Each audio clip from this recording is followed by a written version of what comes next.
Hello, my name's Adrian Goldberg and welcome to the Byline podcast from the Byline Times. It's what the papers don't say, what radio doesn't report and what telly doesn't tell you. This time, a slap in the face for free speech. We mark Press Freedom Day by celebrating a campaign aimed at protecting journalists who want to expose wrongdoing and examine how far it has to go. A slap is a strategic lawsuit against public participation, or in plain language, a legal case brought usually by the rich and powerful to intimidate those who want to question their behaviour. Famous examples: Chelsea owner and Russian oligarch Roman Abramovich, who took action against Catherine Belton and her publisher HarperCollins over claims made in Belton's book Putin's People, and attempts by lawyers working for the then Chancellor Nadhim Zahawi to gag tax lawyer and journalist Dan Needle, who had been investigating his finances.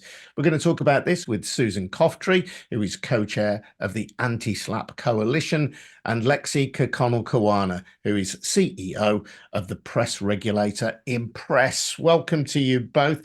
Susan, I want to start with you because you created the Anti Slapp coalition. Why did that matter so much to you? So yes, thank you. I co-founded the UK Anti Slapp Coalition in January 2021, and that was following on from some research that I was doing at the Foreign Policy Centre, which was examining risks and threats to journalists who uncover specifically financial crime and corruption. And we were particularly interested how that linked back to the UK at a time when the UK was looking at media freedom as a foreign policy issue. We interviewed 63 journalists in 41 countries working specifically to uncover financial crime and corruption, and they pinpointed legal threats as the greatest challenge for them to be able to continue reporting. And moreover, they highlighted that the threats that they were receiving overall, the UK was the leading international source of those threats, almost as high as those coming from the EU and the US combined. So for us, that was a really big red flag as to, well, what's going on here in the UK? Why is the UK such a popular jurisdiction for this type of legal action? And that's why we started the coalition, to work together with many organisations concerned about this issue and see what we could do to look at supporting those who are subject to it. But also from the very beginning, we were looking at different types of solutions that could address this problem. And many of the cases involve people who are familiar to readers of the Byline Times or listeners to this podcast, people like Carol Cadwallader, Elliot Higgins from Bellingcat, the author Tom Burgess, and so on. And it's fair to say, isn't it, Susan, that you've had a degree of success, that there has already been some anti-slapp legislation brought forward. Last year, the Economic Crime and Corporate Transparency Act provided for the first time anti-slapp provisions in UK law. Now, that only covers cases that relate to economic crime, but that was something, as I mentioned, our research was particularly pinpointing, and I think the cases that you mentioned indicate that as well. However, we are pleased that there's also been some movement in Scotland. They recently announced a consultation on this issue, and this is coming within a kind of wider context of action on slaps more broadly. So just in the last few weeks, we've seen the EU adopt an anti-slap directive. We've also seen the Council of Europe, which the UK is still part of, a recommendation on slaps. So this is not happening in isolation, nor is the issue just about economic crime. There's a wide range of topics and a wide range of individuals as well. I mean, my focus has been investigating cases related to journalists, but we see academics affected, we see individual activists, and more just ordinary people who want to speak out about a matter of concern, and they're facing legal action trying to shut down that public scrutiny. And it's just worth reflecting a moment, I think, on the effect that this has on individual journalists who are threatened with loss of earnings, potential loss of their property. The impact of losing a defamation case can be absolutely horrendous. Now, of course, journalists have an obligation, a duty to try and report fairly and honestly and accurately, but the nature of some of these actions that we've been talking about is that they would be absolutely ruined if they lost these cases. Yes, and it's a reason why many people don't take them. I mean, further to the research I mentioned at the beginning, we then produced a report called London Calling, which tried to examine why is the UK such a challenging jurisdiction. And it is the amount of money it costs. I mean, it's not just defamation cases that are used. Privacy, GDPR, and other claims are forwarded for this purpose. But if we look at defamation, it's £500,000 to defend a defamation case to trial here in the UK. And that's the floor. They can go up to £1 million or more, particularly if there's multiple claims. I mean, for example, Catherine Belton, whose cases were settled relatively early stage, cost her publisher £1.5 million to get to that point. But even early hearings to decide on jurisdiction or meaning, £50,000 to £100,000. And frankly, most people don't have that. The other challenge, of course, is that it takes a very long time. Most of the cases that we see that do get to trial stage take 2 to 3 years.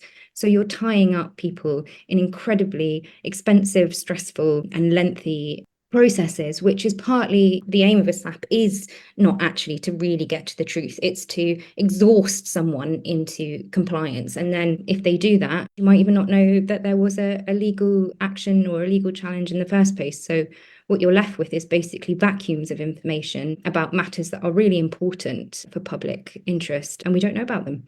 Yeah, and so the temptation, given the very high costs involved in legal cases like this in the UK, is that you as the individual journalist or your publisher will simply fold, will agree not to publish the allegations, may even issue an apology, not because it's not true, but simply because you cannot afford to defend the case against an extremely wealthy individual. Absolutely. And also you have to think that these aren't just one-off cases that are happening occasionally, particularly if you're working in sensitive investigative reporting. This is routine that you might be getting legal action, legal threats, and therefore there's only so many resources to go around. And there is a decision, is this a case that we can really back, even if we believe it's true, just because it is a huge effort to defend the case. And Lexie, I suppose the question for you then is that if we had a proper system of press regulation in this country, could we dispense with SLAPs altogether? Why are oligarchs, why are very wealthy people going to court rather than seeking redress through an organisation like Impress? I mean, you've sort of hit the nail on the head there. The fact is that very wealthy and powerful interests can see the vulnerabilities of the system that we have here in the UK, and they know the exorbitant legal costs that face journalists and news publishers in going to court. Whereas if they had to go through due process through a regulatory body, that would be levelled because costs don't determine the outcome in those situations. And, I want to draw on a point you made earlier, Adrian, the fact that, for many publishers that are out there, they're not large businesses, they're small micro businesses that are trying to do the right thing, publish legally and ethically. But the fact is that the costs of facing down these legal claims mean that for many of them, even facing a legal writ means shutting down the whole operation. And no, that's not the cost of doing business for being a publisher here in the UK. It's deeply unsatisfying that free speech is being shut down because people can't afford the legal expenses of defending their speech. And to go to your original question, what would effective regulation do? The fact is that 10 years ago, there was a very considered, comprehensive judge-led inquiry on what the solutions to this could be. And one of the creative solutions to that came out of it was regulation. That if news publishers didn't want to face exorbitant legal costs, they could create a body that offered low-cost arbitration to the public. And if they tried arbitration and still ended up in court, a judge wouldn't require them to pay costs. Now, Impress, our organisation's the living, breathing embodiment of that, but it is certainly not supported by government. We've been asking government for 8 years now to introduce measures to support that. But on the other side of it, I'm really proud to say that none of the publishers that have joined us have been successfully sued because the system works. But the idea then is that Impress or another regulator would become a legally enforceable first stop for anybody who's got concerns, who believe that they had been defamed. Is that your thought? Absolutely. The way regulation works in all sectors, not just media, is a first instance triage. It doesn't mean that you then can't go on and escalate it to court. It just means you first exhaust a good due process that's robust and independent and impartial to get there. And so only the most complex cases, only the ones that have those really fine balanced judgments are the ones that end up in court. But at the moment, that's not the situation we have. We have very spurious and vexatious claims being made. And those ones, as Susan's pointed out, are already chilling and shutting down free speech. So we've got no way of testing those. And unfortunately, the legislation that's being introduced is a real sticking plaster because it starts at the point where the claim enters a courtroom. And as we know, a lot of good journalism, a lot of good, free and fair speech is being shut down before it even enters a courtroom. So the solutions that are being offered are nowhere near the actual root and cause of the problem. Let's talk about the limitations of the private members bill, Susan, that is being brought before Parliament at the moment. It's a remarkable achievement for any campaign group to have legislation brought forward, but you're concerned that it doesn't really do the job. No one thing is going to be a silver bullet for this problem. Right from the very beginning, the coalition advanced solutions along three lines. One was legislation. The other is regulation of lawyers, solicitors, which there's also been some progress, which we can perhaps touch on, but also cultural change. And that sounds very nebulous. But I think the fact that we all are here talking about slaps, and I think there's a great deal more awareness of what slaps are than there was 3 years ago, and particularly to Lexie's point, that they don't start in the courtroom is in itself an achievement. Turning to the legislation, the UK introduced these anti-Slapp provisions in the Economic Crime and Corporate Transparency Act last year, which was a good first step. It put slaps on the statute books. It recognised it here, at least as far as England and Wales, and the UK became the first national government to introduce anti-slap laws. However, we have a longer history. The US has already legislated on a state level. I think there's 34 US states have anti-slap laws, and they've been emerging over the last 20 years or so. And as I mentioned, there's also been movement in Europe. In terms of what we would like to see as a coalition is a law that allows for the early dismissal of cases and based, really on a threshold of whether or not the subject matter is in the public interest. And at the moment, the government's proposal, which is now replicated in effect in the private members bill, which has been brought forward by Wayne David, but there's been a lot of obviously cross-party collaboration on this. So the government has indicated they're supporting it, and the current text contains basically the same sort of provisions as we saw last year, but expanded beyond economic crime. At the moment, in the form it's currently drafted, it places a lot of importance on the thinking of the claimant who's bringing the case, so the filer of the case, what they were thinking. And nobody who's bringing a slap is going to say, "Hi, I'm bringing a slap," as a starter for 10. So there are concerns that in its current formulation, that kind of threshold will require a defendant to basically try to evidence what their opponent is thinking, and they'll tie up in knots at a very early stage into proceedings which completely get away from that early dismissal mechanism principle. So I think Wayne David, the MP who's bringing forward the bill, has already recognised that. My understanding is that there will be some amendments when it comes to committee stage, but at the moment, yes, it's falling short of what it needs to do. So just so I understand that properly then, the judge would have to decide whether the person who was bringing the lawsuit was intending to simply gag reporting, which was in the public interest. And it's that question of intentionality that the judge has to decide on. And of course, as you say, the person bringing the lawsuit is never going to admit that they are intending to gag public interest journalism. They'll say, "No, I have been defamed." I mean, there is an important point here as well, as Anna, I come back to this, that people who have been wronged by the press, and this is another side of the work that you do, Lexie, we know that there are news organisations who are very fast and loose with the facts on occasions and who seek to rubbish the reputations of those who they might regard as political opponents. Yeah, absolutely. And again, by adding these layers of tests for judges to consider in advance may well put additional burden on those legitimate claims right? And again, all of this is starting to add to the cost burden for both sides to have to participate in new standardizations of these types of legal tests as they develop.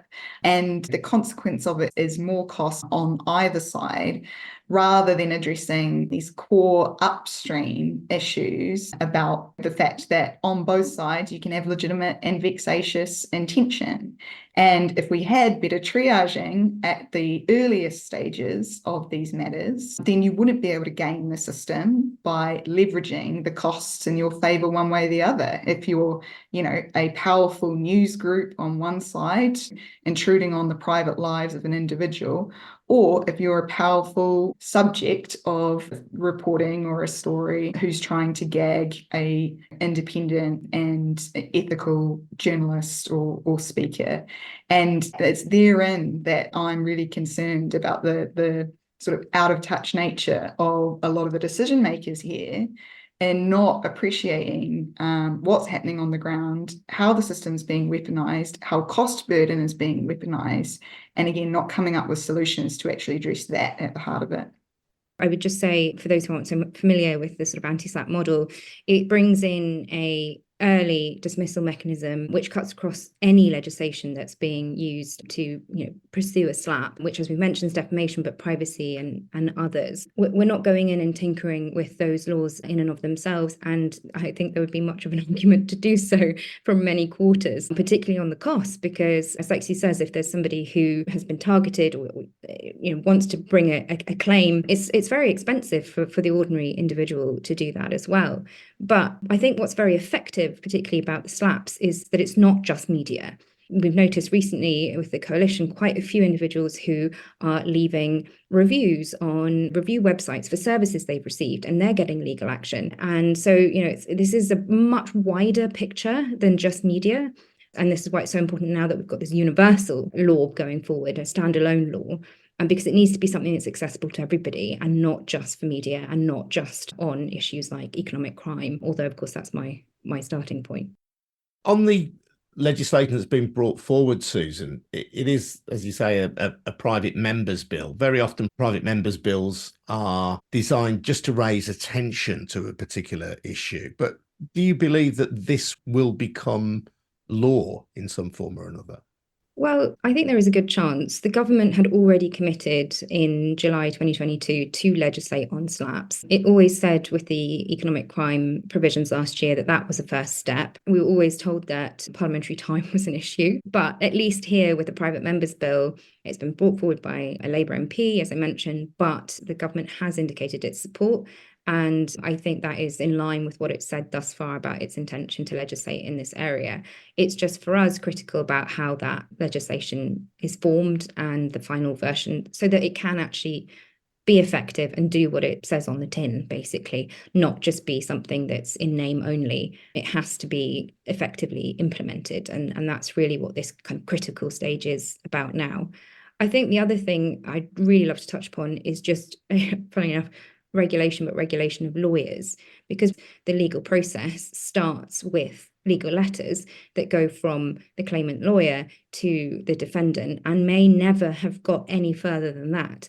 And if you are a journalist with an in-house legal lawyer that you can rely on to get advice right away, that's one thing. It doesn't take away from the challenges of defending it. But if you're a freelance journalist who's got a legal letter and you don't know what to do or to get legal advice, and they're coming private and confidential, and you're intimidated at that stage, you might not do any more to defend it. And these letters can be written in a very intimidatory and scary fashion, and are intended to do that because ultimately they want the article taken down or they want the inquiry into something to stop. And I think what has been useful, particularly about the Solicitors Regulatory Authority, who issued a warning notice on slaps in 2020, is it set out, in line with its code of conduct, behaviour that's expected from lawyers.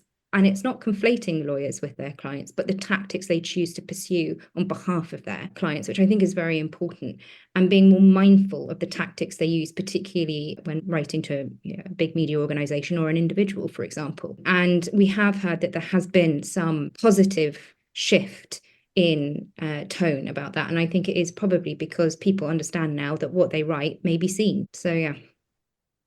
Yeah, I mean, it's certainly the case that lawyers can do a little bit better here, but also obviously in advocating for their clients' interests, many lawyers will look at what's the easiest pathway for that. And again, the vulnerabilities of the system here are largely around the cost burden. Again, we have to look at alternative solutions to do that. Now, we know at Impress that regulation is one of them, but also using alternative dispute pathways is another. Obviously, those trying to game the justice system will always do so, but people that are acting in good faith and do want to hold both power to account in their speech, but also hold powerful speakers to account, can look at alternative ways of resolving their disputes outside of the court system and outside of legal proceedings as well. And those options are emerging more. We're starting to see judges direct people back to alternative dispute resolution so that they're not using the court process as a way to silence speech and or stifle the rights of individuals. So there are emerging solutions. There is greater attention to this issue. Really pleased about that. But we need to continue to support those and incentivize that. Lexie, your organisation, Impress, is one of two press regulators. The other is IPSO. Yours was created by Royal Charter following the Leveson report, which you referenced earlier. You know that the charge that will be raised against an organisation like yours, and indeed has been, is that you are a state-sponsored press regulator, and that will send a chill down the spine of anybody who cares about press freedom. So in this context, how do you respond to those criticisms when people might look at you and say that you are effectively the stooge of any government that might be in power? Again, it's a very natural question, but one that obfuscates a little bit of the facts of the situation, which is that the Royal Charter creates lots of different types of bodies, such as charities and universities. The BBC is a creature of charter. Being a charter body doesn't make you state-sponsored or state-backed. It just means that you have a level of supervision to ensure that you're independent and you're effective. Impress was created by publishers and journalists and civil rights activists and advocates. It wasn't created by the political class. It's not sponsored by the government. It's completely independent. And that's a really interesting model for looking at a solution here, one which prioritizes press freedom, that's co-created with publishers and the public and civil society as a way of taking all of these issues out of political and legal systems and putting it back, that power back into the public's hand to determine what should be the standards and norms around the speech that we have and how should we promote free speech, but also balance it with the rights of individuals. So it's a really interesting model. It's completely politically independent, but it does have the type of supervision and robustness you'd want any regulatory body to have. So I think it's a model to be really proud of and one we should be championing rather than sort of throwing political muck at. I mean, the truth is that many of the people who denigrate you have a vested interest in running you down and were supporters of the now thoroughly discredited Press Complaints Commission, which was the predecessor body, which clearly allowed many shocking things to occur under its watch in the world of journalism that prompted the Leveson inquiry in the first place. And we've featured on the podcast before calls for Leveson 2, which was designed to examine the relationship between the press, the police, and politicians. Theresa May, because she wanted the backing of one of those newspapers, the Daily Mail, decided to scrap Leveson 2. So the idea that we have some kind of state-controlled press in this country is clearly a nonsense. But would you welcome a Leveson 2, Lexie? There are parts of Leveson 2 which really focused on, news of the world and are pretty defunct now, but there are some really interesting parts of it that we haven't been able to interrogate and get to the bottom of, which were the nature of those relationships and how they can inform what we can do better today. If we think about what are the key threats to press freedom now, legal threats against journalists and publishers being one of them, the interplay and the closeness and the undue influence between politicians and the press. If we want to create a positive media vision for the future, where we do have a free and fair press. Further inquiry on what we can do better is no bad thing, but we also need to start doing and acting, which is why Impress is the embodiment of the values that came out of Leveson, which, as I said, was a very considered and comprehensive inquiry, I think is really positive. Lexie Kirkconnell-Kawana from Impress, the press regulator, and Susan Coughtrie from the Anti Slapp coalition.